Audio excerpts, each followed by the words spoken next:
بسم اللہ الرحمن الرحیم۔ سورہ نمل کا رکوع نمبر 3 اور 19ویں پارے کا رکوع نمبر 18 آج میں شروع کروں گا۔ مختصر لفظی ترجمہ، پھر انشاءاللہ اس کی تفسیر ہوگی گرامر کے ساتھ۔ بسم اللہ الرحمن الرحیم۔ قالت یا ایھا الملأ، ملکہ سبا نے کہا، یا ایھا الملأ، اے میرے درباریو، افتونی فی امری، مجھے فتویٰ دو میرے معاملے میں۔ امر معاملہ، افتو افتا یفتی افتاءً کا معنی فتویٰ دینا، اصل میں تھا افتایا افتاوا یفتیو، پھر پڑھا جاتا ہے افتایا، پھر ہو جاتا ہے افتا، یعنی اکرمہ والا باب ہے، فتویٰ دینا یعنی مجھے رہنمائی دو۔ فی امری، میرے معاملے میں، ما کنت قاطعۃ امرا، نہیں ہوں میں کسی معاملے میں یقینی فیصلہ کرنے والی۔ قطع یقطع، قطعا کا معنی ہوتا ہے، اردو میں لفظ استعمال ہوتا ہے نا، قطعی فیصلہ ہے میرا، قطعی یعنی یقینی، قطعاً ایسا نہیں ہوگا یعنی یقینی طور پر ایسا نہیں ہوگا۔ تو ما کنت قاطعۃ امرا، میں کسی بھی امر کا قطعی فیصلہ نہیں کروں گی، حتی تشہدون، جب تک کہ تم حاضر نہ ہو اس میں، یعنی تمہاری رائے سامنے نہ آ جائے۔ شہید یشہد شہودن کا معنی حاضر ہونا، تشہدونی تھا اصل میں، اور شہید یشہد شہادتن کا معنی گواہی دینا بھی ہے۔ قالوا نحن، وہ جواب میں کہنے لگے، نحن، ہم جو ہیں، اولو قوت، قوت والے لوگ ہیں، اولو مال، مال والے، اولو قوہ، اولو الالباب ہے نا قرآن میں جگہ جگہ، عقل والے، ہم قوت والے لوگ ہیں، واولو بأس شدید، اور سخت لڑائی والے لوگ ہیں۔ بأس کہتے ہیں لڑائی کو، مصیبت کو، ہر طرح سے، یعنی یہاں معنی ہے لڑائی، ہم شدید لڑائی والے لوگ ہیں۔ والامر الیکی، اور معاملہ تیری طرف ہے۔ فانظری، تو دیکھ لے، ماذا تأمرین، امر یأمر امرن کا معنی حکم دینا، اور یہ واحدہ مؤنث مخاطبہ کا صیغہ ہے نا، عورت سے خطاب ہے، تو جیسے تضربینا مارتی ہے یا مارے گی تو ایک عورت، تو تأمرینا حکم دیتی ہے یا دے گی تو فانظری، تو دیکھ لے، ماذا تأمرینا، کہ تو کیا حکم دیتی ہے، تو خود سوچ لے کیا حکم دیتی ہے، باقی۔ قالت، جواب میں کہنے لگی، ان الملوک، بے شک بادشاہ لوگ، ملک بادشاہ کو کہتے ہیں، ملوک اس کی جمع آتی ہے، اذا دخلوا قریۃ، جب وہ کسی بستی میں داخل ہوتے ہیں، افسدوها، اسے برباد کر دیتے ہیں، فاسد کر دیتے ہیں، وجعلوا، اور بنا دیتے ہیں، اعزت اہلیہا، اس بستی کے عزت دار لوگوں کو، اس کے اہل کے جو عزت دار لوگ ہیں۔ عزیز کی جمع اعزہ، اردو میں بھی یہ لفظ استعمال ہوتا ہے، کہتے ہیں ہمارے اعزہ و اقارب آئے ہوئے ہیں، تو عزیز عزت دار لوگ، اعزہ اس کی جمع، تو اس بستی کے اہل والوں کو میں جو عزت دار ہوتے ہیں ان کو بنا دیتے ہیں اذلتاً، ذلیل کر دیتے ہیں۔ ذلیل کی جمع اذلہ آتی ہے، اصل میں تھا اذللہ افعلہ، اور اسی طرح عزیز کی جمع اعززہ افعلہ، اضربتن ہے نا وہ، افعل، افعال، فعلۃ، افعلۃ، یہ جمع کے وزن آتے ہیں۔ وَكَذَلِكَ يَفْعَلُونَ، اور اسی طرح کریں گے یہ لوگ بھی، یفعلون، یہ لوگ بھی یہی کچھ کریں گے۔ وَإِنِّي، اور بے شک میں، مُرْسِلَةٌ، بھیجنے والی ہوں، الیہم، ان کی طرف، بِہَدِیَّةٍ، ایک ہدیے کے ساتھ، فَنَاظِرَةٌ، پھر میں دیکھنے والی ہوں، بِمَا يَرْجِعُ الْمُرْسَلُونَ، بِمَا اصل میں تھا بِمَا، اور یرجعُ بِہِ محذوف ہے کہ بِمَا يَرْجِعُ الْمُرْسَلُونَ، مرسلون جن کو بھیجا گیا ہے، جن کو قاصد بنا کے بھیجا گیا ہے، وہ کس چیز کے ساتھ لوٹتے ہیں، یعنی کیا جواب آتا ہے، کیا رپلائی آتا ہے، کیا جواب لے کر واپس آتے ہیں۔ فَلَمَّا جَاءَ سُلَيْمَانَ، جب یہ آیا پیغام سلیمان کے پاس، یا وہ ہدیہ آیا سلیمان کے پاس، یا قاصد آیا، بہت سارے قاصد آئے تھے نا، تو ان میں سے جو امیر ہوگا وہ ایک ہوگا، یا یہ پیغام آیا سلیمان کے پاس، قال، تو سلیمان نے کہا، اتمدوننی، آ کا مطلب کیا، تمدونا اصل میں تھا تمددونا، تکرمونا کی طرح، امدد یمدد امدادن، امداد کرنا، مدد کرنا، تو پڑھا جاتا ہے تمددونا کو پڑھا جاتا ہے تمدونا، اتمدوننی، کیا تم میری مدد کر رہے ہو، بہدیتکم، بمال، مال کے ذریعے، کیا تم مال کے ذریعے میری مدد کرنا چاہتے ہو۔ فما آتانی اللہ، پس جو کچھ دیا ہے اللہ نے مجھے، آتانی، مجھے جو کچھ دیا ہے اللہ نے، خیر، وہ بہتر ہے، مما، ان چیزوں سے آتاکم جو تمہیں دیا اللہ نے، اللہ نے جو مجھے نعمتیں دی ہیں وہ تم سے بہت زیادہ بہتر ہیں۔ بل انتم، بلکہ اصل بات یہ ہے کہ تم لوگ بہدیتکم، اپنے ہدیے پر تفرحون، اترا رہے ہو۔ بل کا مطلب کیا ہوگا کہ اصل میں تمہارا مقصد میری مدد کرنا نہیں ہے، اترانا ہے، تو دھونس جمانا چاہ رہے ہو، اترا رہے ہو۔ ارجع الیہم، قاصد کا جو امیر تھا اس سے کہا ارجع الیہم، واپس جا ان لوگوں کی طرف، یعنی قوم سبا کی طرف۔ فَلَنَأْتِيَنَّهُمْ، پس ہم ضرور بالضرور لا رہے ہیں، بِجُنُودٍ، با آ گیا نا تو اس کا مطلب آنا نہیں بلکہ لانا، ایک ایسے لشکر کو لا رہے ہیں، لا قِبَلَ لَهُمْ، کہ ان لوگوں کے لیے کوئی مقابلہ نہیں ہے، بہا، اس لشکر کے ساتھ۔ قبل مقابلہ، قبل اور مقابلہ یعنی مقابلہ بھی جو سامنے سے آئے نا، مقابلہ کب ہوتا ہے؟ جب دشمن آپ کے بالمقابل آ جاتا ہے، تو قبلے کو بھی قبلہ اس لیے کہتے ہیں کہ آپ کے بالمقابل ہوتا ہے۔ تو لا قبل لہم بہا، ان لوگوں کے لیے، بہا اس لشکر کے ساتھ، لا قبل کوئی مقابلہ ہے ہی نہیں، وہ مقابلے میں ٹھہر ہی نہیں سکتے، سامنے آ ہی نہیں سکتے۔ وَلَنُخْرِجَنَّهُمْ، اور ضرور بالضرور ہم ان کو نکال دیں گے، منہا، اس بستی سے، اذلتاً، رسوا کر کے، ذلیل کر کے، وَهُمْ صَاغِرُونَ، اور وہ ہو جائیں گے صاغر، صغیرہ یصغر صغراً، چھوٹا ہونا، وہ کمتر ہو جائیں گے، یعنی ہمیشہ کے لیے غلام بن جائیں گے، ماتحت بن جائیں گے۔ قال یا ایھا الملأ، سلیمان نے کہا اے میرے درباریوں، ایکم یاتینی بعرشھا، تم میں سے کون ہے جو اس کا عرش لے کر آئے گا میرے پاس، یعنی اس کا تخت میرے پاس لے کر آئے گا، قبل ان یاتونی، اس سے پہلے کہ وہ آئیں ہمارے پاس، مسلمین، فرما بردار بن کے۔ قال عفریت من الجن، کہا جنات میں ایک بڑے جن نے، عفریت جو کسی پر دوسروں پر غالب آ جاتا ہو، تو عفریت کوئی بھی جب کہتا ہے نا بہت بڑی چیز ہو تو اس کو یعنی جو غالب آنے والا ہو سب پر، تو جنات میں ایک بہت بڑے جن نے کہا انا آتیک بہ، میں لے آؤں گا اس عرش کو، بہ لے آؤں گا کا ترجمہ کیوں کر رہا ہوں، عطایاتی کے بعد با آ رہا ہے، میں لے آؤں گا اس عرش کو آپ کے پاس، قبل ان تقوم، اس سے پہلے کہ آپ کھڑے ہو، من مقامک، اپنے مقام سے، یعنی مجلس برخاست ہونے سے پہلے، آپ جو بیٹھے ہوئے ہیں دربار لگا کے، اس سے پہلے یہ دربار ختم ہو میں لے آؤں گا۔ وَإِنِّي عَلَيْهِ، اور میں ہوں اس تخت پر یا اس عرش پر، لَقَوِيٌّ، بہت طاقتور، امین اور امانت دار۔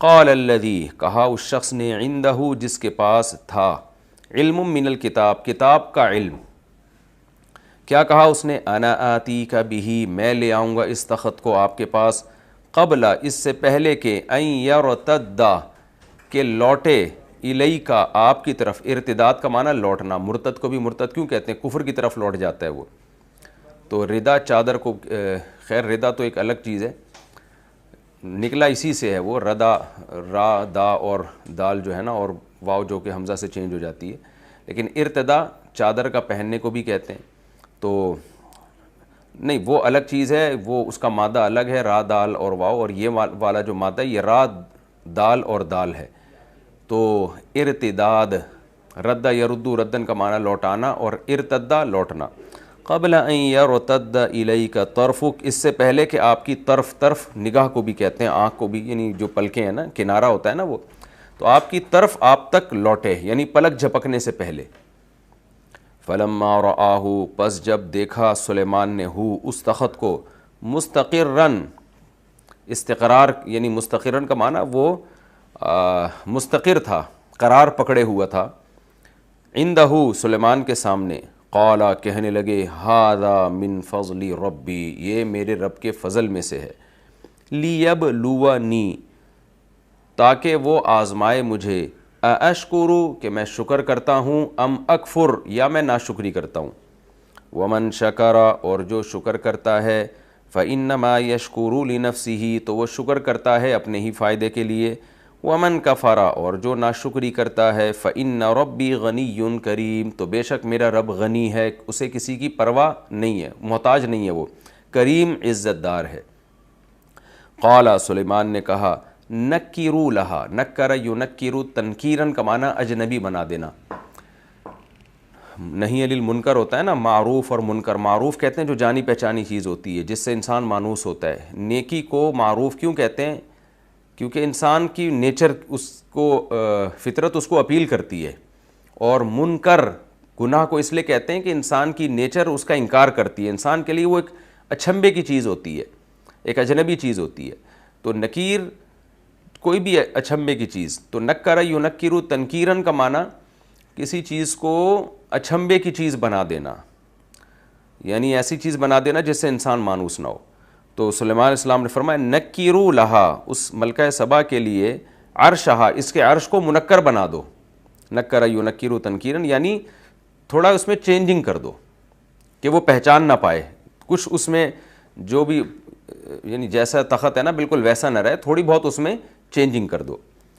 ننظر ہم دیکھیں گے، اتہتدی، اہتدا یہتدی، یہتدی اور واحدہ مؤنث غائبہ ہے تو تہتدی، کہ وہ ملکہ سبا رہنمائی پاتی ہے، ام تکونو یا ہو جاتی ہے، من الذین ان لوگوں میں، لا یہتدون جو رہنمائی نہیں پاتے، یعنی درست نتیجے تک نہیں پہنچتے. یہاں ہدایت سے مراد وہ سیدھا راستہ نہیں ہے، بلکہ مطلب یہ کہ میں یہ دیکھنا چاہتا ہوں کہ وہ اس تخت کو پہچان لیتی ہے یا نہیں پہچان لیتی. اس کو ہدایت سے تعبیر کیا ہے کہ وہ درست نتیجے تک پہنچ پاتی ہے یا نہیں پہنچ، یا ان لوگوں میں ہوتی ہے جو درست نتیجوں تک پہنچتے ہی نہیں ہیں.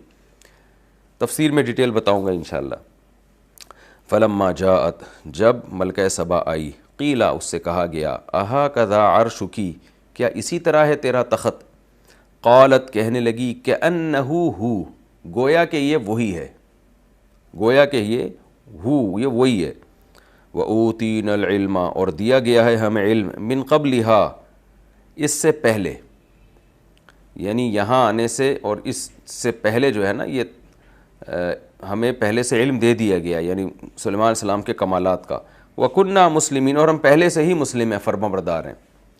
وَصَدَّهَا، اور روکا ہوا تھا اس کو، صدّ یصد کا معنی روکنا، ہاں اس ملکہ سبا کو، مَا كَانَتْ تَعْبُدُ من دون اللہ، ما كانت تعبد من دون اللہ، ما كانت تعبد اس چیز نے کہ جس کی وہ عبادت کیا کرتی تھی، من دون اللہ، اللہ کے علاوہ، یعنی جو شرک کیا کرتی تھی اس شرک نے اس کو روکا ہوا تھا. کس چیز سے؟ سیدھے راستے سے.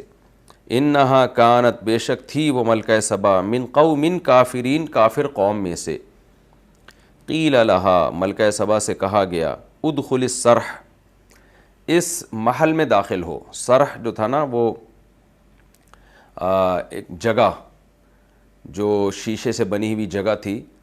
سلیمان علیہ السلام نے ایک تالاب بنایا تھا جس میں کہا جاتا ہے کہ مچھلیاں بھی اور بہت کچھ تھا. اس کے اوپر شیشے کا ایک ایسا خوبصورت فرش لگایا ہوا تھا کہ وہ فرش لگ ہی نہیں رہا تھا کہ یہ شیشہ ہے، بلکہ وہ لگ رہا تھا پانی کا تالاب ہے یہ. اس میں اتنا خوبصورت ان کا فرش تھا کہ محل کے اندر تو وہ ایسا لگتا تھا جیسے محل کے اندر جو ہے پانی کی موجیں ہیں، تو ایسے کوئی طریقے سے بنایا ہوگا. تو قیل لہا ادخل الصرح، ملکہ سبا سے کہا گیا اس محل میں داخل ہو جا.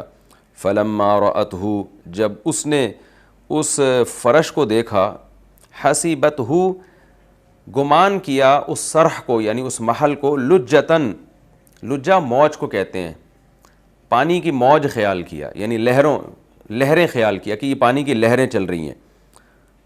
وَكَشَفَتْ عَنْ سَاقَيْهَا، اور کھول ڈالا، ساقیہا عن ساقیہا، یعنی ساق کہتے ہیں پنڈلی کو، ساقینی دونوں پنڈلیاں، ساقیہا اپنی دونوں پنڈلیوں سے، کشف عن کہتے ہیں اس کو کسی چیز کو ظاہر کر دینا، تو اپنی دونوں پنڈلیوں کو ظاہر کر دیا. جیسے پائنچے اٹھائے جاتے ہیں نا جب پانی میں آپ چلتے ہیں، تو اپنے اس کا آسان ترجمہ ہوگا اپنے دونوں پائنچے اس نے اٹھا لیے تاکہ جو لباس ہے وہ گیلا نہ ہو. قال انہ صرح ممرد من قواریر، انہ یہ جو ہے، صرح یہ ایک محل ہے، صرح کہتے ہیں محل کو، ممرد، ممرد کہتے ہیں پلین اور بالکل شفاف. امرد کہتے ہیں نا، امرد عربی میں ان کو کہتے ہیں جن کے جسم پہ بال نہیں ہوتے، تو ان کی اسکن بالکل پلین ہوتی ہے. تو ممرد اسی سے نکلا ہے، یعنی یہ اس میں مفعول کا صیغہ ہے ممردن، جس کو پلین اور بالکل شفاف بنایا گیا ہو. من قواریر، قارورہ عربی میں شیشے کو کہتے ہیں، قواریر اس کی جمع آتی ہے، تو شیشوں سے بنایا گیا ہے یہ. قالت کہنے لگی ربی اے میرے رب انی ظلمت نفسی میں نے اپنی جان پہ بڑا ظلم کیا واسلمت مع سلیمان اور میں فرما بردار ہو گئی یعنی اسلام لے آئی سلیمان کے ساتھ للہ رب العالمین اس اللہ پر جو تمام جہان والوں کا پالنے والا ہے. یہ جی اس کا مختصر لفظی ترجمہ ہو گیا سورہ نمل کا. اب ہم اس کی تفسیر کی طرف چلتے ہیں. قالت یا ایھا الملأ افتونی فی امری. پچھلے رکوع میں آپ حضرات کو معلوم ہے کہ سلیمان علیہ السلام نے ملکہ سبا کے پاس خط بھیجا ہدہد کو تحقیق کرنے کے لیے کہ بھئی یہ واقعی ہدہد سچ کہہ رہا ہے. اگر کوئی جواب آیا تو اس کا مطلب واقعی سچ کہہ رہا ہے، ورنہ خط لے کے ادھر ادھر گھوم پھر کے ایسے ہی جیسے ہوتا ہے نا کہ جو آدمی جھوٹ بول رہا ہوتا ہے تو اس کے پاس کوئی جواب تو ہوتا نہیں ہے. تو ہدہد نے لا کے جب ملکہ سبا کو خط دیا، اس کی جھولی میں ڈالا یا کیا کیا. پہلے زمانے میں پرندوں کے ذریعے خط و کتابت ایک معروف کام تھا، اور یہ اسلام کے جو خلفاء جو گزرے ہیں ان میں بھی یہ جگہ جگہ انہوں نے اڈے بنائے ہوئے ہوتے تھے، ڈاک خانے بنائے ہوئے ہوتے تھے جہاں کبوتر لے کے یا سدھائے ہوئے پرندے لے کے خط جاتے تھے، پھر وہاں سے آگے خط جاتے تھا. تو یہ بہت معروف تھا. تو جب سے ڈاک کا نظام اور ڈاکیہ کا نظام آیا اس وقت یہ سسٹم ختم ہوا ہے. تو وہ ہدہد جو ہے وہ خط لے کر گیا. تو ملکہ سبا نے جب وہ خط پڑھا، پورے رکوع میں ایک ایک آیت سے ملکہ سبا کی تعریف جھلک رہی ہے کہ انتہائی ذہین عورت تھی، وہ انتہائی ذہین عورت. تو وہ کہنے لگی یا ایھا الملأ افتونی فی امری. اس نے ایسا نہیں کیا ہرقل کی طرح خط کو پھاڑ دیا، بلکہ اس نے دیکھا جیسے نبی صلی اللہ علیہ وسلم کا خط گیا تھا نا تو اس نے خط پھاڑ دیا تھا، اور بہت سارے بادشاہوں کے پاس گیا. انہوں نے ہرقل نے تو پھر بھی تھوڑی سی تفتیش کی لیکن انکار کر دیا. لیکن بہت سے بادشاہ ایسے تھے انہوں نے نبی صلی اللہ علیہ وسلم کا خط گیا تو خط پہنچتے ہی پھاڑ دیا غصے میں آ کے کہ یہ کون ہوتے ہیں ہمیں سمجھانے والے. فرعون نے جیسے موسیٰ علیہ السلام کے جاتے ہی ہٹ دھرمی اور ضد والا مظاہرہ شروع کر دیا تکبر میں آ کے. تو ملکہ سبا بڑی ذہین عورت تھی. قرآن نے اس پورے رکوع میں ایک ایک آیت سے جھلک رہا ہے کہ اس نے کتنی دانش مندی سے معاملات کو طے کیا. تو اس میں ہمارے لیے بھی سبق ہے اصل میں کہ ہم بھی بہت دانش مندی کے ساتھ معاملات کو طے کیا کریں، ایک دم جذباتی نہ ہو جایا کریں. ملکہ سبا نے کہا یا ایھا الملأ. پہلا کام اس نے بہترین کیا کہ فوراً فیصلہ کرنے کے بجائے مشورہ لیا. اے میرے درباریو افتونی فی امری، میرے معاملے میں فتویٰ دو مجھے. یہ اتنا زبردست خط آیا ہے اور یہ کسی عزت دار آدمی کا خط لگ رہا ہے. ما کنت قاطعۃ امرا، میں جب تک فیصلہ نہیں کروں گی حتی تشہدون، جب تک تمہاری رائے میرے سامنے نہیں آ جائے گی. قالوا نحن اولو قوۃ، انہوں نے وہی بات کی جو ایک ملک کی اچھی فوج بات کرتی ہے. فوج کا کام کیا ہوتا ہے کہ بھئی اپنے کمانڈر سے کہے کہ سر مشورہ تو یہ ہے لیکن آرڈر جیسا آپ دیں گے ہم اس پر عمل کریں گے، ہم بزدل لوگ نہیں ہیں. دیکھیں یہی ملکہ سبا کی کامیابی کی دلیل تھی کہ ایک بہت بڑے خطے پر انتہائی پاورفل طاقتور ایک حکومت اس نے قائم کی، کیونکہ اس کے پاس جو آرمی تھی، جو فوج تھی، وہ ایسے باصلاحیت لوگ تھے. انہوں نے کہا کہ ہم اپنی رائے آپ پر تھوپیں گے نہیں، لیکن ہم یہ بتا دیں کہ ہم بزدل نہیں ہیں، ہم لڑنا جانتے ہیں. ایسے موقع پہ جو ہے نا جو بھی کمانڈر ہوتا ہے، جو بھی حاکم ہوتا ہے، جو قوم ہوتی ہے، اس کا حوصلہ بلند ہوتا ہے کہ بھئی لڑنے کے لیے تیار ہیں مگر فیصلہ جذباتی نہیں کریں گے کہ چونکہ ہمیں لڑنا آتا ہے لہذا لڑ لو، باقی انجام دیکھا جائے گا کیا ہوگا. یہ بے وقوف ہونے کی علامت ہوتی ہے. تو فیصلہ تو وہی ہوگا جو آپ کرو گی، آپ مشورے سے طے ہوگا، لیکن یہ ذہن میں رکھنا کہ اگر آپ یہ سمجھتی ہو کہ ہم بزدل لوگ ہیں تو بزدلی کی بیس پہ ہم مذاکرات کر رہے ہیں، تو یہ آپ ذہن سے نکال دو. کتنی زبردست بات ہے. اور اس اسٹیٹ کی کامیابی کی ایک بہت بڑی علامت یہ تھی کہ ان کے پاس ایسی فوج تھی اور ایسے حاکم تھے. تو انہوں نے کیا کہا، نحن اولو قوت، دیکھو ہم طاقتور لوگ ہیں، و اولو بأس شدید، سخت لڑائیوں والے لوگ ہیں، لڑنا ہم جانتے ہیں، ہم ڈرپوک نہیں ہیں. والامر الیک، لیکن فیصلہ تیری طرف ہے. فانظری ماذا تأمرین، تو دیکھ تو کیا حکم دیتی ہے. یعنی انہوں نے خود سے کوئی رائے نہیں دی بلکہ کہا کہ بھئی آپ جو فیصلہ کر کے بتا سکتی ہو وہ ہم نہیں کر سکتے. تو اس نے پھر مشورے میں کیا کہا، قالت ان الملوک اذا دخلوا قریۃ، دیکھو بادشاہ لوگ جب کسی بستی میں داخل ہوتے ہیں، افسدوها، اس بستی کو تہس نہس کر دیتے ہیں، وجعلوا اعزۃ اہلها اذلۃ، اور عزت دار لوگوں کو ذلیل کر دیتے ہیں. وکذلک یفعلون، یہ لوگ بھی یہی کام کریں گے. یعنی ہمیں دوسرا پہلو بھی غور کرنا چاہیے. آپ نے تو کہہ دیا کہ آپ بہت پاورفل ہو، بہت طاقتور ہو، لیکن وہ بھی کوئی کمزور نہیں ہے جو اتنا دھمکی آمیز خط بھیج رہا ہے. ایک دم ٹو دا پوائنٹ بات کی ہے اس نے، بسم اللہ الرحمن الرحیم، اللہ کے نام سے جو بڑا مہربان نہایت رحم کرنے والا ہے، اور فرما بردار بن کے چلی آؤ. تو یہ انداز بتا رہا ہے کہ وہ بھی کمزور آدمی نہیں ہے. تو ہمیں فتح کی بھی امید ہے، لیکن دوسرا پہلو بھی سامنے رکھو، جلد بازی میں لڑ بھرے اور شکست ہو گئی تو پھر ہمارا حشر کیا ہوگا، یہ ساری عزت ختم ہو جائے گی ہماری۔ وَإِنِّي مُرْسِلَةٌ إِلَيْهِمْ بِهَدِيَّةٍ، اور میں ان کی طرف ایک ہدیہ بھیجنے والی ہوں۔ فَنَاظِرَةٌ بِمَا يَرْجِعُ الْمُرْسَلُونَ، میں دیکھوں گی کہ مرسل جو یعنی جن کو بھیجا گیا تھا وہ کیا پیغام لے کر آتے ہیں، کیا رپلائی ملتا ہے ان کو۔ کیا مطلب کہ سلیمان علیہ السلام نے تو اللہ کا نام استعمال کیا اور اس سے ایسا لگ رہا ہے کہ یہ دین کی دعوت دے رہے ہیں اور خدا کے پیغمبر ہونے کا دعویٰ کر رہے ہیں، تو حقیقت میں ایسا ہے یا ان کو بھی دوسرے بادشاہوں کی طرح جیسے زمین اور علاقے فتح کرنے کا شوق ہوتا ہے نا بادشاہوں کو، کہ ساری زمین ہمارے قبضے میں آ جائے تاکہ سارے وسائل ہمارے قبضے میں آ جائیں اور پھر عیش و عشرت کریں، ہم عیاشی والی زندگی گزاریں اور دوسری قوموں کو ہم غلام بنا دیں۔ تو اگر ان کی نیت میں لالچ ہوگی نا، لالچ ہے، یہ کوئی واقعی کوئی ویژن نہیں ہے ان کا، کوئی دنیا میں خیر پھیلانا، اس مقصد سے یہ جنگ نہیں ہو رہی، بلکہ ان کو بھی دوسرے بادشاہوں کی طرح ایک لالچ ہے، تو پھر میں ان کو اتنے مہنگے اور پاورفل اور بڑے بڑے ہدیے بھیجوں گی کہ یہ اس کی لالچ میں آ کے جنگ کا ارادہ ترک کر دیں گے، کیونکہ جس کا کوئی ہدف نہیں ہوتا، ویژن نہیں ہوتا، وہ جب پیسہ دیکھتا ہے نا تو کمپرومائز کر لیتا ہے۔ تو شاید انہوں نے اتنے بڑے بڑے ہدیے دیکھے بھی نہ ہوں۔ ملکہ سبا کو تو اندازہ نہیں تھا نا کہ سلیمان علیہ السلام بھی بہت زیادہ طاقتور اور ایسی طاقتور حکومت ہے کہ یہ تو تصور بھی نہیں کر سکتی۔ اس کا تو خیال تھا کہ پاورفل بادشاہ ہے، طاقتور ہیں، لیکن یہ کہ ہوں گے جیسے طاقتور بادشاہ ہوا کرتے ہیں کہ اسٹیبل گورنمنٹ ہے، لیکن یہ نہیں تھا کہ وہ بہت ہی تمہاری سوچ سے بھی زیادہ وہ پاورفل ہوں گے۔ اس نے سوچا کہ میں پیسے ویسے دے کے دیکھتی ہوں، اگر ان کے دل میں لالچ ہوئی تو جب پیسے مل جاتے ہیں، جیسے ہوتا ہے بادشاہوں میں یا ملکوں میں، جب کسی علاقے کو فتح کرنے کا ارادہ کرتے ہیں، جنگ کرنے کا، تو کمپرومائز کر لیتے ہیں، بھائی اتنے پیسے دو اور چھوڑ دو، ہماری جان چھوڑ دو، اتنے پیسے لے لو، تو یا ہر مہینے ہم تمہیں اتنا کچھ دیا کریں گے، ٹیکس دیا کریں گے، یا اتنے پیسے دے دیا کریں گے۔ تو ملکہ سبا نے اس طرح سے آزمایا۔ فَنَاظِرَةٌ بِمَا يَرْجِعُ الْمُرْسَلُونَ، میں دیکھتی ہوں جو جواب کیا آتا ہے، اس کے بعد ہمارے لیے فیصلہ کرنا آسان ہوگا کہ لڑنا ہے یا نہیں لڑنا ہم نے۔ فَلَمَّا جَاءَ سُلَيْمَانَ، جب یہ پیغام یا وہ ہدایہ یا وہ تحفہ سلیمان علیہ السلام کے پاس آیا، حضرت سلیمان غصے ہو گئے، فرمایا تُمِدُّونَنِی بِمَالٍ، تم مال کے ذریعے میری مدد کرنا چاہتے ہو، یعنی تمہارا یہ خیال ہے کہ میرے پاس مال کی کمی ہے تو میں علاقے فتح کر رہا ہوں تاکہ میں اکنومیکلی اور مضبوط ہو جاؤں، ہماری جو ہے عوام جو ہے وہ اس کی معاشی ترقی ہو جائے اور میرے پاس پیسہ آ جائے، تو تم مال کے ذریعے میری مدد کرنا چاہتے ہو۔ میں پیغام دے رہا ہوں اللہ کا، بسم اللہ الرحمن الرحیم، اس اللہ کے نام سے جو بڑا مہربان نہایت رحم کرنے والا ہے، اور تم پیسوں کی باتیں کر رہے ہو۔ یہ بالکل ایسے ہی ہے جیسے تبلیغ جماعت والے کسی کے گھر جائیں اور کہیں بھائی اللہ رسول کی بات ہو رہی ہے، آپ آ جائیں مسجد میں کچھ دین ایمان سیکھ لیں، اور وہ لا کے 50 روپے پکڑائے کہ دوبارہ ہمارے گھر نہیں آئیے گا، تو کتنا غصہ آئے گا نا دعوت دینے والے کو، بھائی میں آپ کو نماز روزے کی بات کر رہا ہوں، آپ کہہ رہے ہو 50 روپے لے لو۔ تو بالکل یہی بات تھی، حضرت سلیمان علیہ السلام نے فرمایا کہ تم پیسوں کے ذریعے میری مدد کرنا چاہ رہے ہو، تو فما آتانی اللہ خیر مما آتاکم، اللہ نے جو کچھ مجھے دیا ہے نا وہ تم سے بہت بہتر ہے۔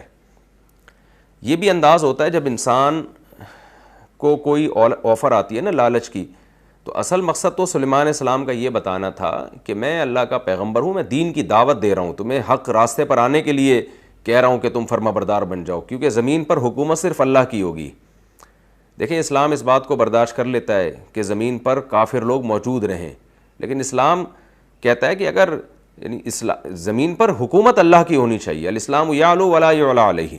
جو صحابہ کرام پوری دنیا میں جہاد ہوا، فتوحات ہوئیں، یہ اس کا پیچھے مقصد کافروں کو مسلمان بنانا نہیں تھا، اس لیے کہ کافر کے بارے میں تو اللہ نے کہہ دیا لا اکراہ فی الدین، دین میں کوئی زبردستی نہیں ہے، کوئی زبردستی نہیں ہے دین کے اندر، جس کا دل چاہے اسلام میں آئے، جس کا دل چاہے کفر میں آئے، لیکن سسٹم جو ہے، نظام جو ہے، حکومت جو ہے وہ زمین پر اللہ کی ہوگی۔ کافر کی حکومت ہوئی تو پھر مسلمان وہاں اللہ کی عبادت نہیں کر سکتا اور نظام غیر اسلامی ہوگا، زنا عام ہو جائے گا، جیسے کہ ہو رہا ہے جہاں کفریہ حکومتیں، آپ دیکھ لیں نا وہاں انسانیت کے لیے کتنا یعنی جو لا بنے ہیں وہاں پہ، کیسے انسانیت اس سے تباہ ہو رہی ہے۔ تو حکومت زمین پہ اللہ کی ہوگی، ہاں یہ جب مسلمانوں کے پاس اس کی طاقت اور قوت بھی ہو۔ نوح علیہ السلام کے پاس قوت اور طاقت نہیں تھی تو صرف زبانی تبلیغ میں لگے رہے، موسیٰ علیہ السلام کے پاس جب تک قوت نہیں تھی تو صرف زبانی تبلیغ میں لگے رہے، لیکن جہاں طاقت آئے گی تو پھر اسلام کہتا ہے پھر آپ نے زمین پر اللہ کا نظام قائم کرنا ہے، چاہے وہ تلوار کے زور سے ہی کیوں نہ ہو۔ تو سلیمان علیہ السلام کے پاس چونکہ طاقت تھی تو وہ علاقے فتح کر رہے تھے، ذوالقرنین کے پاس طاقت تھی تو وہ علاقوں کے علاقے فتح کر رہے تھے۔ تو یہاں بھی یہی ہے کہ سلیمان علیہ السلام کا مقصد دین کو غالب کرنا تھا. تو انہوں نے کہا کہ تم اصل جواب تو یہ تھا کہ میں دین کی دعوت کے لیے یہ سب کچھ کر رہا ہوں، تو میں ہدیوں سے چپ نہیں ہوں گا، خاموش نہیں ہوں گا. اصل تو جواب یہ تھا. لیکن بعض دفعہ یہ جواب اگلے کی سمجھ میں نہیں آتا، تو دوسرا جواب دیا جاتا ہے کہ بھائی میرے پاس تم سے زیادہ پیسہ ہے. اس میں یہ بتانا مقصد ہوتا ہے کہ میں تو ویسے بھی لالچ نہیں کروں گا. جیسے کوئی شخص کسی کو رشوت دے کے غلط کام کروا رہا ہو، تو جو رشوت لینے والا تھا، جس کے بارے میں امید تھی کہ یہ رشوت لے لے گا، وہ جواب میں کیا کہتا ہے؟ بھائی میں ایسا آدمی نہیں ہوں کہ میں رشوت لوں. لیکن ساتھ میں وہ یہ بھی بتا دیتا ہے کہ مجھے ضرورت کیا لینے کی، میرے پاس تو تم سے زیادہ پیسہ ہے. تو اس کا مقصد یہ نہیں ہوتا کہ اگر پیسہ نہ ہوتا تو میں رشوت لے لیتا. بتانا یہ مقصد ہے کہ میرے جیسے آدمی سے تو تمہیں ویسے بھی امید نہیں ہونی چاہیے تھی. تو سلیمان علیہ السلام کے پاس اگر اتنی مال و دولت نہ بھی ہوتی تو بھی ملکہ سبا سے یہ پیسہ نہ لیتے. لیکن سلیمان علیہ السلام نے بتا دیا کہ میرے پاس تو ویسے اتنا پیسہ ہے، مجھے تو ان چیزوں کی ویسے بھی ضرورت نہیں ہے. تو یہ تو میری ایک طرح سے توہین ہے کہ مجھے ہدیے دے کے تم خاموش کرانا چاہ رہی ہو. تو اسے سلیمان علیہ السلام نے کیا فرمایا کہ ما آتانی اللہ خیر مما آتاکم، بھائی اللہ نے مجھے جو نعمتیں دی ہیں وہ تم سے بہت زیادہ دی ہیں. بل انتم بہدیتکم تفرحون، اور اصل بات یہ ہے کہ تمہارا مقصد میرا اکرام کرنا یا پیسوں کے ذریعے میری مدد کرنا نہیں ہے، بلکہ تمہارا اصل مقصد ہے اپنے ہدیے پر تم اترا رہے ہو. تم یہ سمجھ رہے ہو، اپنی دھونس جمانا چاہتے ہو کہ ہم بڑے پاورفل ہیں، ذرا ہوشیار رہنا، ہمارے پاس دیکھو کتنے مال اسباب ہیں. جیسے کوئی کروڑوں روپے کسی کو دے دے تو سامنے والا ڈر جاتا ہے کہ بھائی یہ تو اتنے بڑے بڑے گفٹ دے دیتا ہے، آگے اس کے پاس فوج پتہ نہیں کیسی ہوگی. تو اس لیے فرمائیں کہ تم اترا رہے ہو اور تم دھونس جمانا چاہ رہے ہو میرے اوپر. تو ایسا نہیں ہوگا. ارجع الیہم، واپس جا. اس قاصد کے امیر سے کہا واپس جا.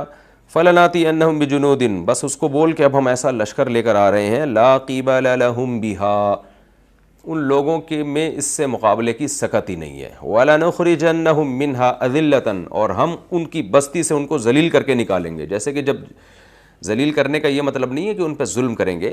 ظاہر ہے جو شکست خوردہ قوم ہوتی ہے وہ ذلیل ہی ہوتی ہے. کرکٹ کے میچوں میں لوگ ہار کے ذلیل ہو جاتے ہیں اور کیسے ان کے چہروں پہ ایک ندامت کے آثار ہوتے ہیں جو لوگوں کی نظر میں. تو جنگ میں جب شکست ہوتی ہے وہ تو حقیقی معنوں میں شکست ہوتی ہے. تو ہم ان کو رسوا کر دیں گے. وہم صاغرون، اور یہ ہمیشہ کے لیے صاغر ہو جائیں گے، یعنی چھوٹے ہی رہیں گے، کیونکہ پھر یہ ہماری رعایا بن کے رہیں گے، غلام بن کے رہیں گے. پہلے زمانے میں تو یہی تھا کہ جنگ میں جب فتوحات ہوتی تھی جو قوم غلام بن جایا کرتی تھی، ہماری خدمت میں لگے رہیں گے، ہم ان کا نان نفقہ اٹھاتے رہیں گے. یا اگر اس زمانے میں جزیہ تھا تو جزیہ دے کے، یہ ٹیکس اور جزیے میں خوب سمجھ لیں فرق ہے. ٹیکس تو یہ ہوتا ہے کہ گورنمنٹ کو مصارف پورے کرنے کے لیے لوگوں سے پیسہ چاہیے ہوتا ہے. جزیے کا مقصد صرف ٹیکس نہیں ہے، جزیہ ٹیکس سے الگ چیز ہے.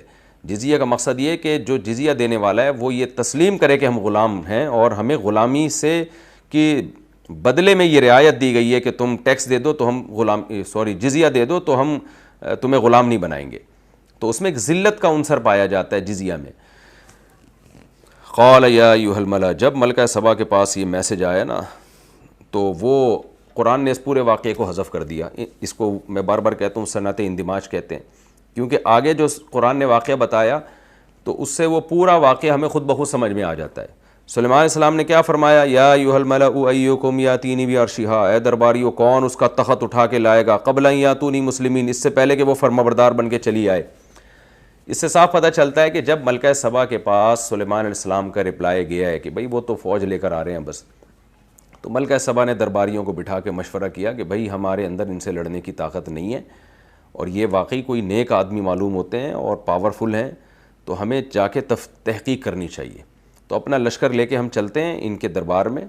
ظاہر ہے سلیکٹڈ لوگوں کو لے کر آئی ہوگی ملکہ سبا، کیونکہ لڑنے کے ارادے سے نہیں آئی تھی. تو ہم جا کے حال احوال اپنی آنکھوں سے دیکھتے ہیں وہاں پہ. پہلے زمانے میں بھی معاہدوں کی پابندی ہوتی تھی کہ جب کوئی دشمن قوم کے لوگ آ رہے ہیں، معاہدہ کر کے آ رہے ہیں تو ان کا اکرام کیا جائے. تو سلیمان علیہ السلام نے بھی اکرام کیا کہ بھئی معاہدہ کر کے آ رہی ہے، تحقیق کرے گی تو ٹھیک ہے، تحقیق کا آپشن ہمارے پاس ہے. اسلام میں بھی یہ حکم ہے کہ اگر آپ کسی ملک پہ حملہ کرنا چاہتے ہیں اور وہ اسلام کو سمجھنے کے لیے ان کو مہلت چاہیے تو نبی صلی اللہ علیہ وسلم نے مہلت دینے کا ہمیں حکم دیا ہے. تو قالت یا، جب سلیمان علیہ السلام کو خبر ہو گئی کہ بھئی وہ ان کا مشورہ یہ ہوا ہے کہ وہ آ رہی ہے تفتیش احوال کے لیے، تحقیق کے لیے، تو سلیمان علیہ السلام نے فرمایا اس سے پہلے کہ وہ فرما بردار بن کے، یہاں فرما بردار سے مراد اسلام لانا نہیں ہے بلکہ یہ کہ ایک لڑائی کے ارادے سے نہیں آئے بلکہ فرما بردار بن کے آئے. تو سلیمان علیہ الصلوۃ والسلام نے ارادہ کیا کہ بھئی جب وہ یہاں آئے گی، سلیمان علیہ السلام کو اس کی ذہنی اور جو صلاحیتیں ہیں وہ اندازہ ہو گیا تھا کہ یہ بہت ذہین عورت ہے. تو سلیمان علیہ السلام نے ارادہ کیا کہ اب اس کو اسلام پہ لانے کے لیے نا میں کچھ اور زیادہ معجزے دکھاتا ہوں تاکہ اس کے دل میں اسلام اچھی طرح بیٹھ جائے. یہاں آنے کے بعد اس کو دعوت دوں گا یا لوگ اس کو سمجھائیں گے وہ ایک الگ بات ہے، لیکن کچھ ایسی چیزیں معجزے دکھا دوں کہ اس کو دعوت اور تبلیغ کی ضرورت ہی نہ رہے. اگر اس میں عقل ہوگی تو یہ خود بخود ایمان لے آئے گی. تو اس کے لیے سلیمان علیہ السلام نے ارادہ کیا کہ بھائی ہم اپنی طاقت اور قوت استعمال کر کے اس کا تخت پہلے سے اٹھوا لیتے ہیں وہاں سے. تو یہ حیران ہو جائے گی کہ اتنی دور سے اتنا بھاری بھرکم تخت ہیرے جواہرات جڑا ہوا یہ آ کہاں سے گیا. تو اس لیے سلیمان علیہ السلام نے یہ تدبیر اختیار کی. فرمایا یا ایھا الملأ، اے میرے درباریو، ایکم یاتینی بعرشھا، تم میں کون ہے جو اس کا تخت اٹھا کے لے آئے، قبل ان یاتونی مسلمین، اس سے پہلے کہ وہ فرما بردار بن کے چلی آئے. قال عفریت من الجن، ایک بڑے طاقتور جن نے کہا، انا آتیک بہ، میں آپ کے پاس اس کو لے آؤں گا، میں ہواؤں میں اڑتا ہوا جاؤں گا، بہت طاقتور ہوں اور پورا تخت اٹھا کے لے آؤں گا. قبل ان تقوم من مقامک، اس سے پہلے کہ آپ اپنی مجلس سے کھڑے ہوں، مجلس برخاست ہونے سے پہلے تخت یہاں حاضر ہوگا. وَإِنِّي عَلَيْهِ لَقَوِيٌّ امین، میں طاقتور بھی ہوں، یہ کام کر بھی سکتا ہوں، امین امانت دار بھی ہوں. کیونکہ اس بات کا خطرہ تھا کہ اتنے قیمتی ہیرے جواہرات ہیں تو بیچ میں ہی جن غائب نہ کر دے اس میں سے کچھ. اس بات کا خطرہ موجود تھا نا کہ کوئی بندہ جا رہا ہے اور اتنی قیمتی چیزیں اور وہاں سے 2-4 اربوں خربوں کی چیزیں دائیں بائیں کر دیں. تو اس لیے جن نے بتایا کہ میں امانت دار ہوں، میں اس میں سے ایک نٹ بولٹ بھی دائیں بائیں نہیں کروں گا میں. قال الذي عنده علم من الكتاب، اس شخص نے کہا جس کے پاس کتاب کا علم تھا. یہاں جمہور مفسرین اس طرف گئے ہیں کہ یہاں اس شخص سے مراد سلیمان علیہ السلام کی محفل میں بیٹھے ہوئے کوئی بزرگ تھے جن کے پاس کتاب سے مراد تورات اور زبور، کیونکہ تورات تو موسیٰ علیہ السلام کی شریعت تھی جس کو بنی اسرائیل کو حکم دیا تھا جس کو فالو کریں. الگ سے اللہ نے داؤد علیہ السلام کو زبور بھی دی تھی. تو یہاں زبور مراد ہے یا تورات مراد ہے. غالب یہی ہے کہ زبور مراد ہوگی جو حضرت داؤد علیہ السلام پہ نازل ہوئی. بہرحال ان کے پاس قرآن اس زمانے کی جو آسمانی کتاب تھی اس کا علم تھا، یعنی عالم بزرگ تھے. وہ بزرگ کا لفظ قرآن میں نہیں ہے، لیکن ظاہر ہے اس طرح کی کرامتیں بزرگوں ہی کے ہاتھ پہ صادر ہوتی ہیں، نیک لوگوں کے ہاتھ پہ ہی صادر ہوتی ہیں. تو شخص نے کہا جس کے پاس کتاب کا علم تھا، انا آتیک بہ، میں آپ کے پاس لے آؤں گا اس تخت کو، قبل ان یرتد الیک طرفک، اس سے پہلے کہ آپ کی نظر پلٹ کر آئے، یعنی آپ پلک جھپکیں. یہ کہا اور تخت حاضر. سلیمان علیہ السلام نے جب یہ دیکھا، فلما رآہ، پہلے تو میں بتا دوں یہ کیا ہوا تھا. دیکھیں اس کو کرامت کہتی ہیں. کرامت انبیاء کے ہاتھ پہ کوئی محیر العقل واقعہ صادر ہوتا ہے نا جس کا کوئی سبب ہو ہی نہیں، تو اس کو معجزہ کہتے ہیں. لیکن یہی کام جب کسی غیر نبی کے ہاتھ پہ ہوتا ہے تو اس کو کرامت کہتے ہیں. جیسے میں بار بار کہتا ہوں نا، شہداء کے خون کی خوشبو میں نے سونگھی ہے، تو یہ کیا ہے؟ کرامت کا اثر ہے. کیونکہ خون میں خوشبو آنا میڈیکلی ممکن نہیں ہے، وہ تو بدبودار چیز ہے. تو یہ اللہ اپنی قدرت دکھا دیتا ہے. تو یہاں بھی ایسا ہی ہے کہ اللہ تعالیٰ نے اس ولی کے ہاتھ پہ ایک کرامت دکھائی. تو ایسے موقع پہ ہوتا ہی ہے کہ جب کسی ولی کے ہاتھ پہ کرامت ظاہر ہوتی ہے تو اللہ کی طرف سے اس کے دل پہ ایک الہام ہوتا ہے کہ تم اشارہ کر دو، ہم تمہارے ہاتھ پہ یہ چیز ظاہر کر دیں گے. جیسے حضرت مریم کو بغیر شوہر کے اللہ نے اولاد دے دی، یہ حضرت مریم کی کرامت تھی. بغیر موسم کے حضرت مریم کو پھل ملتے تھے، یہ حضرت مریم کی کرامت تھی. تو کرامت کا صدور جو ہے یہ قرآن سے ثابت ہے. اس پر میں پہلے بھی ڈیٹیل سے کئی دفعہ بتا چکا ہوں. کرامت اللہ کا کام ہے، اس لیے کرامت کا شرک سے کوئی تعلق نہیں ہے. یہاں میں بتا دوں ہمارے بھی اور دیگر علماء نے بھی جو کرامات کے واقعات کتابوں میں لکھے ہوئے ہیں، ان کا شرک سے کوئی تعلق نہیں ہے. یہ شرک جب ہے جب آپ اس بزرگ کا اپنا عمل سمجھیں اس کو، بلکہ پھر تو معجزہ بھی شرک ہے. اگر کوئی یہ سمجھتا ہے کہ محمد صلی اللہ علیہ وسلم نے خود سے چاند کے 2 ٹکڑے کیے ہیں تو وہ بھی مشرک ہے، اس لیے کہ انسان کے بس میں نہیں ہے یہاں بیٹھے بیٹھے چاند کے 2 ٹکڑے کر دیے. اصل میں تو نبی کا صرف ہاتھ استعمال ہوا ہے، کام اللہ نے کیا ہے. موسیٰ علیہ السلام لاٹھی جو زمین پہ پھینکتے تھے، موسیٰ لاٹھی کو سانپ نہیں بناتے تھے، اللہ بناتا تھا. موسیٰ علیہ السلام کو تو صرف آرڈر ہوتا تھا کہ آپ یہ کام کریں. جب موسیٰ علیہ السلام کو وحی ہوتی کہ یہ کام کریں تو موسیٰ کر دیتے، جب وحی نہیں ہوتی تو نہیں کرتے. ان کو پتہ تھی یہ خود سے تھوڑی بنے گی سانپ، یا میں تھوڑی بنا سکتا ہوں. تو جیسے جیسے اللہ کہتے تھے ویسے ویسے اللہ تعالیٰ حضرت موسیٰ کرتے رہتے تھے. حضرت عیسیٰ علیہ السلام جو مردوں کو زندہ کرتے تھے تو حضرت عیسیٰ نہیں کرتے تھے, اللہ کرتا تھا. حضرت عیسیٰ کو تو اللہ وحی کر کے کہتا تھا آپ کہہ دو قم باذن اللہ, کہ اللہ کے حکم سے کھڑا ہو جا. تو حضرت عیسیٰ اللہ کے حکم پہ یہ بات کہتے اور مردہ زندہ ہو جاتا. تو اسی طرح ولی کو بھی دل میں بعض دفعہ الہام ہوتا ہے, وہ بہت پاورفل الہام ہوتا ہے, اور ولی کو یقین ہو جاتا ہے کہ یہ اللہ کی طرف سے ہے. لہذا اس موقع پر کوئی ولی اللہ کوئی کام کرتے ہیں اور اللہ کی طرف سے وہ کام, یعنی کسی کام کی طرف اشارہ کرتے ہیں اور اللہ وہ کام کر دیتا ہے, تو اس میں ولی کی طاقت نہیں ہوتی, اور نہ ولی کے پاس یہ اختیارات ہوتے ہیں کہ جب چاہیں وہ کام کر لیں. جیسے حضرت موسیٰ کے پاس یہ اختیارات تھوڑی تھی جب چاہیں لاٹھی کو سانپ بنا دیں. اختیار اللہ نے کسی کو نہیں دیا اسباب سے ہٹ کے کام کرنے کا. نہ ہمارے نبی کے پاس یہ اختیار تھا کہ جب چاہیں چاند کے ٹکڑے کر دیں, جب چاہیں جو ہے پانی, جیسے آپ نے انگلیاں مبارک پانی میں ڈالیں تو چشمہ پھوٹ پڑا پانی کا. تو یہ سب معجزے ہیں, اس میں پیغمبر کے پاس اختیارات نہیں ہوتے, بلکہ اللہ کی طرف سے وہی ہوتی ہے کہ فی الحال آپ یہ کریں تو میں یہ کر دوں گا. یہ نہیں کہ آپ کے پاس اب رائٹ آ گیا جب کریں گے تو ایسا ہو جائے گا, نہ ایسا نہیں ہوتا. تو اسی طرح ولی کے ہاتھ پہ جب کرامت ظاہر ہوتی ہے تو اس میں بھی اللہ کی طرف سے ولی کے کو ایک الہام ہوتا ہے کہ آپ یوں کرو میں یوں کر دوں گا. تو یہ نہیں ہوگا کہ اب جب بھی آپ یوں کرو گے تو یوں ہو جائے گا, اس لیے کہ پھر تو ولی خدا بن گیا نا, پھر اللہ کے پاس جانے کے لوگوں کو کیا ضرورت ہے. تو یہ کرامت کا کانسیپٹ سمجھنا بہت ضروری ہے, کیونکہ آج دو انتہائیں ہیں. ایک انتہا تو بدعتیوں کی ہے, انہوں نے اولیاء کی کرامتوں کی بیس پہ اولیاء سے مانگنا شروع کر دیا ہے اور ان کرامتوں کو ولی کا فعل سمجھنا شروع کر دیا ہے, یہ شرک ہے. اور ایک انتہا ہمارے سیکولر اور لبرل قسم کا جو مذہبی طبقہ ہے, مذہبی اسکالرز ہیں, انہوں نے کرامتوں کے واقعات کا مذاق اڑانا شروع کر دیا ہے کہ یہ کیسے ہو سکتا ہے, یہ کیسے ہو سکتا ہے, اور اس کو شرک قرار دینا شروع کر دیا. یہ بھی ایک انتہا ہے. کرامت میں اگر آپ کا یہ عقیدہ ہے کہ ولی کے ہاتھ پہ یہ کرامت ظاہر ہوئی ہے تو یہ کی اللہ نے ہے اور اس سے ولی مختار نہیں ہو گیا, تو یہ شرک نہیں ہے, بلکہ یہ تو قرآن و سنت سے ثابت شدہ اور مشاہدوں سے ثابت شدہ ایک حقیقت ہے. اور یہ جو میں عقیدہ بیان کر رہا ہوں, تمام فقہا, تمام محدثین, امام بخاری, امام مسلم, امام احمد, امام شافعی, امام ابو حنیفہ, امام مالک اور جتنے محدثین فقہا اہل سنت میں گزرے ہیں, سب کا یہی عقیدہ جو میں بیان کر رہا ہوں. اس لیے کہہ رہا ہوں کہ ایسا نہ ہو لوگ سمجھیں کہ میں نے اپنی طرف سے کوئی نئی چیز گھڑ لی ہے. تو ہاں یہ ضرور ہے کہ معجزہ جو ثابت ہوتا ہے نا وہ قرآن سے یا صحیح حدیث سے ہوتا ہے, اس لیے اس کا انکار کرنا گمراہی ہے. جبکہ کرامت اگر قرآن سے ثابت ہو یا صحیح حدیث سے ثابت ہو تو پھر اس کا انکار کرنا گمراہی ہے, اور اگر صحیح حدیث یا قرآن سے ثابت نہیں ہے تو پھر دیکھا جائے گا کہ کسی مستند ذریعے سے ثابت ہے یا نہیں ہے. تو اگر مستند ذریعے سے ثابت ہے تو بھی اس کا انکار کرنا ضد اور ہٹ دھرمی ہے, اور اگر ایویں ہی عوام نے ایک بات مشہور کر دی ہے جس کا نہ سر نہ پیر, تو پھر اس کا انکار کرنا ہی حقیقت ہے, پھر اس کو مان لینا گمراہی ہے.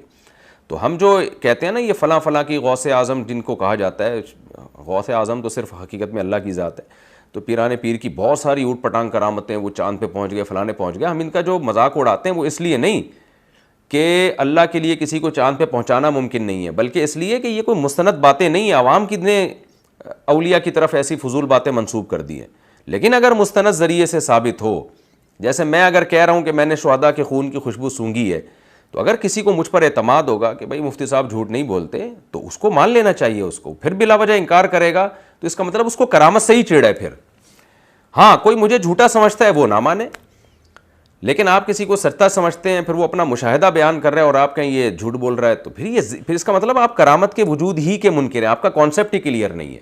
تو ایسے ہی جب یہ بات ثابت ہو گئی کہ کرامت, یعنی خلاصے کے طور پر بتا رہا ہوں کہ کرامت اس کا وقوع بھی ممکن ہے اور کرامت اللہ کا فعل ہے, تو پھر جیسی عجیب و غریب بھی کرامت ہو جائے اس کا انکار نہیں کیا جائے گا, بشرطے کہ اوتھینٹک اور مستند ذریعے سے ثابت ہو. چاہے کسی ولی کے ہاتھ پہ مردہ زندہ ہو جائے, چاہے کسی ولی کے ہاتھ پہ کوئی جو ہے ڈوبتی ہوئی کشتی نکل آئے, یہ سب کچھ ممکن ہے. کیوں؟ یہ کرنے والا اللہ ہے. تو بعض لوگ کیا کرتے ہیں, بڑے بڑے علماء کا مذاق اڑاتے ہیں, فلاں نے کہا کہ فلاں ولی نے فلاں کی کشتی سمندر سے باہر نکال دی, یہ تو ممکن نہیں ہے. بھائی جب یہ کام اللہ کر رہا ہے تو اللہ کے لیے تو ممکن ہے نا. تو اگر مستند ذریعے سے ثابت ہے تو کشتی بھی باہر نکل سکتی ہے, پورے سمندری جہاز بھی باہر نکل سکتے ہیں. ذریعہ مستند ہونا چاہیے, اوتھینٹک ذریعہ ہونا چاہیے. یہاں ایک اشکال لوگ کرتے ہیں کہ کسی پیغمبر کے ہاتھ پہ تو کسی کی ڈوبتی ہوئی کشتی باہر نہیں نکلی, کسی ولی کے ہاتھ پہ کیسے نکل گئی, اور مردہ کسی ولی کے ہاتھ پہ کیسے زندہ ہو گیا. پیغمبر میں تو صرف عیسیٰ کے ہاتھ پہ زندہ ہوا, نبی کے ہاتھ پہ تو زندہ ہوا نہیں, یعنی باقی انبیاء کے ہاتھ پہ. تو خوب سمجھ لیں ولی کی کرامت جب کسی ولی سے کوئی کرامت کا صدور ہوتا ہے تو اس کے لیے یہ ضروری نہیں ہے کہ یہ کرامت پیغمبر یا صحابہ سے بھی ہوئی ہو، کیونکہ صحابہ اور پیغمبر جو افضل ہیں وہ کرامتوں یا معجزوں کی بیس پہ نہیں ہیں، وہ تو اللہ کے قرب کی بیس پر ہیں۔ یہ بھی اہل سنت والجماعت کا عقیدہ ہے کہ یہ ممکن ہے کہ ایک کم درجے کا ولی ہو لیکن اس کے ہاتھ پہ کرامت ظاہر ہو، اور ایک اعلیٰ درجے کا ولی ہو اس کے ہاتھ پہ کرامت ظاہر نہ ہو، اور اس کی مثال تو قرآن میں ملتی ہے۔ سلیمان علیہ السلام کہہ رہے ہیں کون ہے جو وہاں سے تخت اٹھا کے لے آئے گا، تو سلیمان علیہ السلام تو نہیں لا سکے لیکن آپ کا ایک امتی اٹھا کے لے آیا۔ اب وہ اشکال یہاں بھی ہوگا کہ یار لاکھوں میل دور، ہزاروں میل دور، لاکھوں نہیں تو ہزاروں میل تو تھا نا، وہ کلومیٹر دور، وہاں سے سیکنڈ کے اندر پورا تخت ایک بزرگ اٹھا کے لے آئے، اور سلیمان علیہ السلام تو یہ کام کر نہیں سکے، تو آپ یہاں بھی مذاق اڑا سکتے ہیں پھر اس بیس پہ۔ تو ظاہر ہے یہی کہا جائے گا بھائی اس سے کرامت کے صادر ہونے سے یہ ثابت نہیں ہوگا کہ یہ امتی سلیمان علیہ السلام سے بڑھ گئے ہیں، بلکہ یہی کہا جائے گا بھائی اللہ کی مرضی، کبھی پیغمبر کے ہاتھ پہ معجزہ ظاہر کر دے، کبھی پیغمبر کے امتی کے ہاتھ پہ کرامت ظاہر کر دے۔ تو اگر کسی مستند ذریعے سے کوئی بھی کرامت ثابت ہو جائے، ذریعہ اوتھینٹک ہونا چاہیے، تو پھر اس کا انکار کرنا یہ اس کی علامت ہے کہ آپ کرامت کے وجود ہی کے منکر ہیں، گویا کہ آپ اللہ کی طاقت اور قدرت کے منکر ہیں۔ یا تو آپ جاہل ہیں، آپ کو شریعت کی نصوص اور احادیث اور واقعات کا علم نہیں ہے، یا آپ کرامت کے وجود ہی کے منکر ہیں۔ اور میں نے تو ایسے بھی دیکھا ہے کہ ایک اعلیٰ درجے کا شہید ہے لیکن اس کے خون سے خوشبو نہیں آئی، لیکن ایک کم درجے کا شہید ہے جس کے اعمال اس سے کم تھے، اس کے خون سے خوشبو آ رہی ہے۔ تو ہم یہ نہیں کہیں گے جس شہید کے خون سے خوشبو آ رہی ہے وہ زیادہ عالی مقام ہے، جس سے خوشبو نہیں آ رہی وہ کم ہے۔ بھائی مقام کا تعلق اللہ کے ہاں کس کا کتنا قرب ہے اس کا تعلق عمل سے ہے، تو باقی اللہ کی مرضی ہے، کبھی کسی کے خون میں خوشبو دے دے کبھی نہ دے، کبھی کسی کم تر ولی کے ہاتھ پہ کرامت ظاہر کر دے اور بڑے ولی اللہ کے ہاتھ پہ کرامت ظاہر نہ کرے، امتی کے ہاتھ پہ کرامت ظاہر کر دے اور وہ والا معجزہ پیغمبر کے ہاتھ پہ ظاہر نہ کرے، یہ پھر اللہ کی مرضی ہے، اس کا افضلیت سے کوئی تعلق نہیں ہے۔ تو یہ خوب اچھی طرح سمجھ لیں۔ تو یہاں بھی ایسا ہی ہوا ہے، سلیمان علیہ السلام نے نہیں کیا لیکن وہ لے آئے۔ اور آخری بات کر کے میں اس ٹاپک کو کمپلیٹ کرتا ہوں کہ جب بھی کسی ولی کے ہاتھ پہ کوئی کرامت ظاہر ہوگی تو یہ اصل میں پیغمبر کے افضل ہونے کی دلیل ہوگی، کیونکہ یہ پیغمبر کی اتباع کی وجہ سے ہی تو وہ ولی بنا ہے نا۔ جیسے سلیمان علیہ السلام تخت اٹھا کے نہیں لا سکے لیکن ایک اللہ کا ولی ایک سیکنڈ میں اٹھا کے لے آئے، یعنی اللہ ہی لے کے آئے ان ولی کے ہاتھ پہ، ان ولی کے اشارے سے، تو یہ اصل میں سلیمان علیہ السلام کی فضیلت کی دلیل ہے، اس لیے کہ وہ ولی اللہ بنے کیوں؟ سلیمان علیہ السلام کو فالو کر کے۔ اس لیے علامہ ابن تیمیہ ابن قیم رحمہ اللہ نے بڑی پیاری بات لکھی ہے کہ ہر ولی کی کرامت یہ اصل میں پیغمبر کا معجزہ ہے، یہ پیغمبر کی صداقت کی دلیل ہے۔ جب کوئی غیر مسلم دیکھے گا ان کے ولی اللہ کے ہاتھ پہ یہ کرامت ظاہر ہوئی ہے تو وہ محمد صلی اللہ علیہ وسلم پر ایمان لے کر آئے گا، اس بزرگ پر ایمان نہیں لے کر آئے گا، وہ کہے گا یار یہ ان کو فالو کرتے ہیں جس کی وجہ سے اللہ نے ان کو اتنا نوازا ہے۔ تو یہی وجہ ہے کہ آپ دیکھیں نا، سلیمان علیہ السلام کے امتی نے جب ایک سیکنڈ کے اندر تخت لے کر آیا ہے تو سلیمان علیہ السلام نے اس امتی کی تعریف نہیں کی بلکہ کیا کہا؟ ھذا من فضل ربی، یہ میرے رب کا فضل ہے، یعنی مجھ پر میرے رب کا فضل ہے کہ میری اتباع کی وجہ سے میرے مریدوں کو اور میرے شاگردوں کو اللہ نے ایسا نوازا ہے، ان کے ہاتھ پہ ایسی کرامت ظاہر کی ہے، تو یہ میری فضیلت ہے، یعنی مجھ پر اللہ کا فضل ہو رہا ہے۔ تو اس سے کرامت کا کانسیپٹ آپ کے ذہن میں کلیئر ہو جانا چاہیے کہ نہ کرامت کی وجہ سے کسی بزرگ کے ساتھ شرک کیا جائے، ان کو ولی خدا مان لیا جائے جیسے کہ بدعتی لوگ کرتے ہیں، انہی سے حاجات مانگنا شروع کر دیتے ہیں، اور نہ کرامت کا انکار کر کے زیادہ لبرل اور سیکولر بننے کی کوشش کی جائے۔ سیکولر اور لبرل لوگ تو کرامت کے یہ تو معجزوں کا بھی انکار کرتے ہیں، مذاق اڑاتے ہیں، وہی مذاق آج اولیاء اللہ کا اڑایا جا رہا ہے۔ جو ملحد لوگ پیغمبر کا مذاق اڑاتے ہیں نا، چند دن پہلے میں نے ویڈیو دیکھی، وہ کہہ رہے ہیں یہ سب فضول ہے کہ نبی نے چاند سے 2 ٹکڑے کیے اور عیسیٰ علیہ السلام نے یوں کر دیا، یہ مذہبی لوگوں نے بنائی ہوئی باتیں ہیں، کہانیاں ہیں کہانیاں۔ تو جو سیکولر لبرل طبقے کا اسٹائل ہوتا ہے معجزوں کے مذاق اڑانے کا، وہی ہمارے سیکولر اور لبرل لوگوں سے متاثر اسکالرز جو ہیں، مذہبی اسکالرز، وہ کرامتوں کا اسی طریقے سے مذاق اڑاتے ہیں۔ تو دونوں میں جو نقص ہے اور دونوں میں جو عیب ہے نا، دونوں طبقوں میں وہ ایک ہی قسم کا عیب ہے۔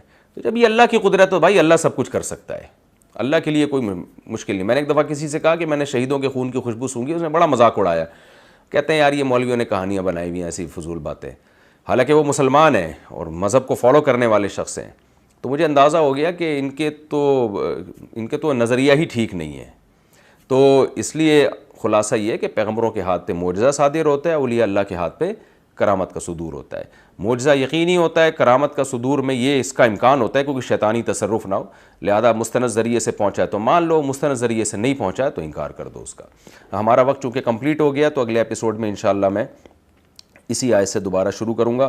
قال الذی عندہ علم من الکتاب انا آتیک بہ، سورہ نمل کا رکوع نمبر 3 اور 19ویں پارے کا رکوع نمبر 18. یہاں سے انشاءاللہ میں تفسیر شروع کروں گا. فلما رآہ مستقرا عنده، اللہ تعالیٰ سمجھنے کی عمل کی توفیق عطا فرمائے. وما علینا الا البلاغ.